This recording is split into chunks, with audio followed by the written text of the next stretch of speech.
Hi, I'm Grace Bryant with Be Whole, Be Happy, helping you be whole and happy in your relationships, intimacy, and life.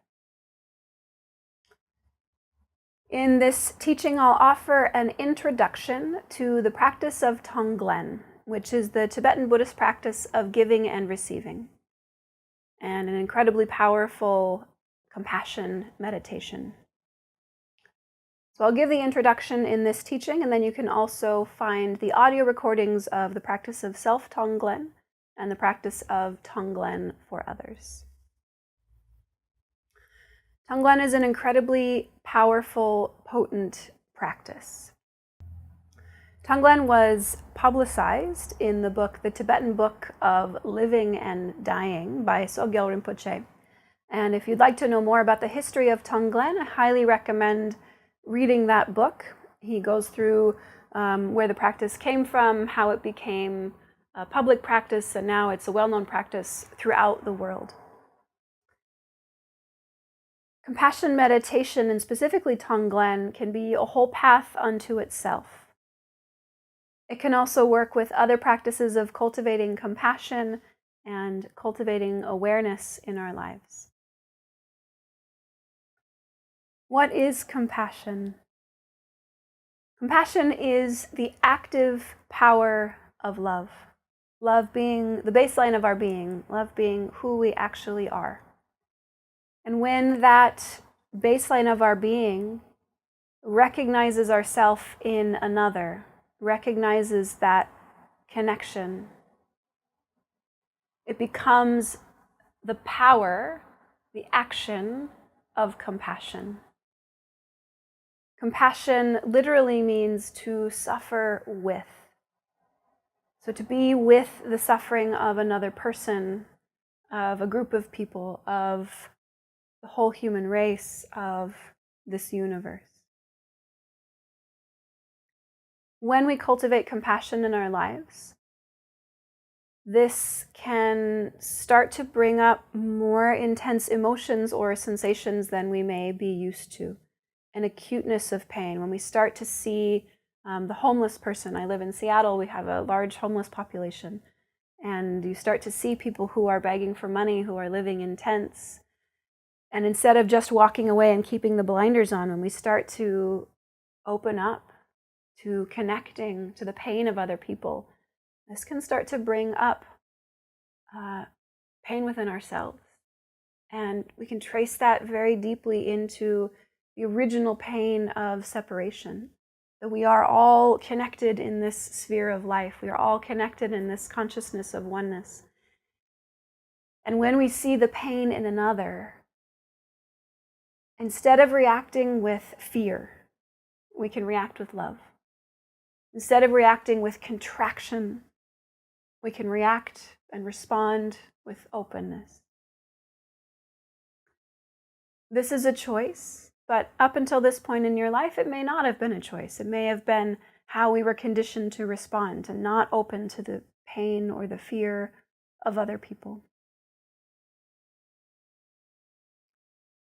There's two dimensions of compassion, and this is an important distinction as we talk about the Tonglen practice and introduce the Tonglen practice. The first level is called relative compassion. Relative compassion is an intentional action. So I notice, I'm conditioned to be afraid of other people's pain, or to hide from that pain, or to become contracted when I see the pain or the suffering of other people. Relative compassion means from the mind, from the ego, so from that place of separation, I am a me, you are a you over there. I intentionally open. I do an action to intentionally open to you. Me to you. Me to this group of people who is suffering. So relative compassion comes from a place of relative awakening, relative awareness, separation, distinction. My mind and your mind. Through the practice of compassion, we can actually start to chip away at this mechanism of separation, the mind or the ego. And it will start to reveal who we really are. And when we start to reveal who we really are, when we start to live from the place of knowing that, not just thinking about it or conceptualizing, but directly experiencing who we really are as this consciousness of oneness, we start to live from a place of absolute compassion. And in absolute compassion, there is no separation. When I see the suffering of another being through the lens of my human, there is no choice but to be in love with them. I have no ability to contract or to pull away or to respond from fear. Because from that place of recognition, there is just love. And so this action of love becomes just being. And this is what we call absolute compassion. In relative compassion, I'm a me, you're a you, I act to show you love, to give you love. And in absolute compassion, we just are. I recognize you as love. And it doesn't matter what you give back to me. I don't need anything from you to validate that. This relates to the practice of Tonglen because Tonglen is translated as the practice of giving and receiving compassion or giving and receiving love. And what we're doing is we're intentionally taking the suffering of another being or other beings and giving love. Tonglen is actively giving and receiving love, or actively taking the suffering of another person and giving back love, freedom, light, healing.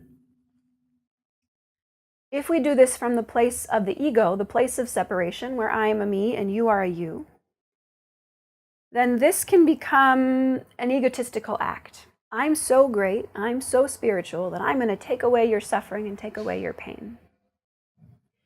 And the action of this in our life leads to things like codependence and fixing other people and deriving our self-worth from the things that people feel about us. So even if we're not in a place of absolute compassion, even if we're not awakened to the experience of oneness, the consciousness of oneness, seeing ourself in another, seeing that reflection in the connection with another being, we can act as if. We can still tap into that place in ourself, and we can really locate that place in the heart. And when we take the suffering of another, the pain of another, we can visualize, imagine, project that this is going into that place of oneness, into the absolute realm of our being. So I'm not taking this into my mind. I'm really taking this into the absoluteness of my being.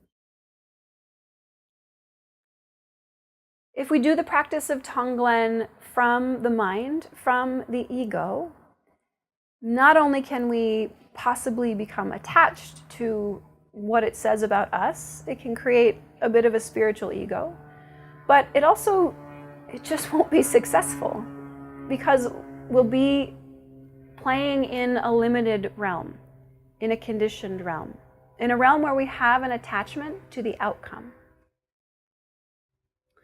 And the practice of Tonglen is really a practice of surrendering. We breathe in the suffering of another into the heart, into the absolute place of our being, and we just give back whatever comes. That may feel like love, that may feel like healing, that may feel like relief or freedom. But instead of being stuck to what is that thing I'm giving, we let ourselves surrender into the flow of receiving and giving. How the practice of Tonglen works is first we start with a practice called self-Tonglen. We divide our experience of ourself into two places. One is any pain or suffering that we're feeling. And this can be a physical pain, I'm feeling a pain in my neck, or an emotional pain, a pain of grief, pain of loss, a pain of fear, attachment, jealousy.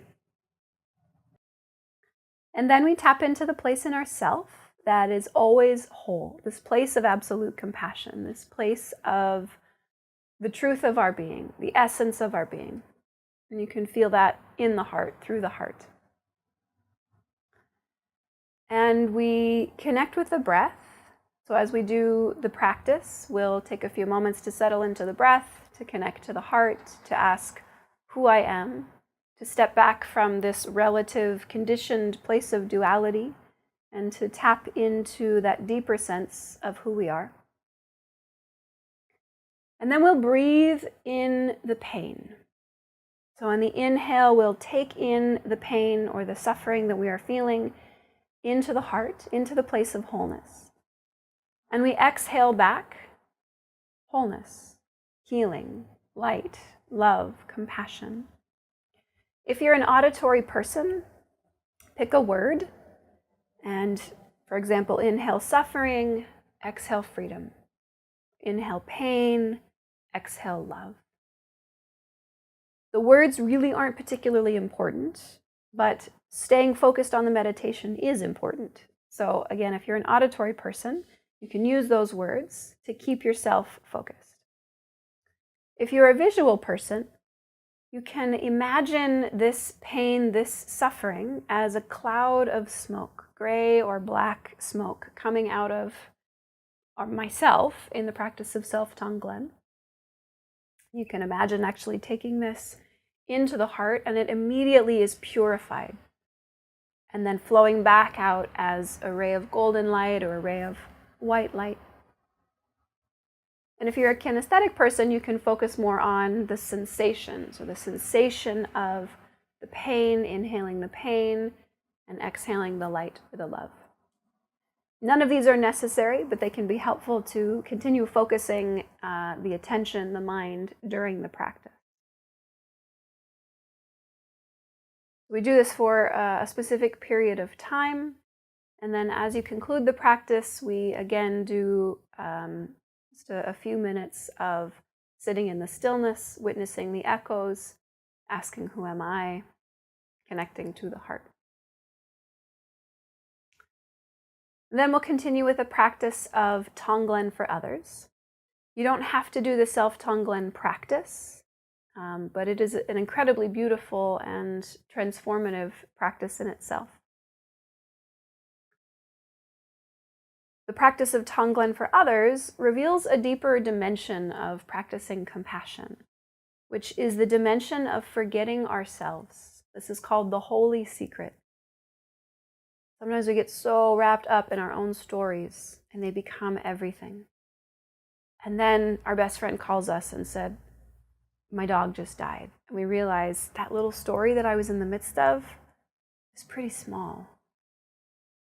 So the holy secret in giving ourselves to another person can sometimes be a way that we step out of our own cycle of suffering to the illusions that we create that create suffering. And we just give love and let ourselves step back into that place of love and compassion. The practice of Tonglen for others, instead of visualizing this place in ourselves, we imagine a person sitting in front of us. And we can again imagine their pain as a cloud of smoke, if that works for you. It's not necessary to the practice. And as you inhale, we breathe in this pain of another person. It goes into that place of absolute compassion, into that depth of our being that is perfectly transformative. And then we exhale back the love, the acceptance, the freedom.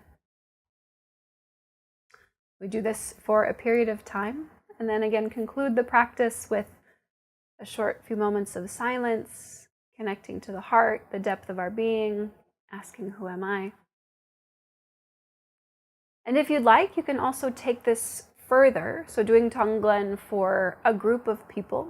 I used to live in South Korea, and in my meditation classes, we would often practice Tonglen for the people of North Korea, or a group of people that you know is suffering, or afflicted with a particular disease or addiction or pain. It's not hard to find people in this world who are suffering. And then you can also expand this to the suffering of the whole world, the suffering of the whole cosmos. You don't have to jump in that fast in the beginning. Just start with a practice of self-Tonglen and a short practice of Tonglen for others. And it's really important to continue letting go of the outcome. So don't expect, I'm going to do Tonglen on my sister, and then her whole life is going to change and she's going to stop being in suffering. Maybe, but maybe not. And the echoes of this practice are really going to be felt in here, in your own heart. So I highly recommend that you continue now with the audio practice of self-Tonglen and Tonglen for others. And that if this resonates with you, to do it every day, to commit to 21 days, 10, 15, 20 minutes a day, either first thing in the morning or before you go to bed. Just find a time that you can commit to and practice regularly. I found the Tibetan Book of Living and Dying about 8 years ago, and just from the book started practicing it and practiced it every day for about 6 months. And then it fell away and I pick it up again from time to time. And now it's again a regular part of my practice and has created an incredibly profound shift on my ability to be with the suffering of other people, to start to cultivate non-attachment to the outcome and just that presence of love. Happy practicing. Go ahead and continue on to the practice of self-Tonglen and the practice of Tonglen for others, or the compassion and loving kindness meditation, which is also on this YouTube page. Happy practicing.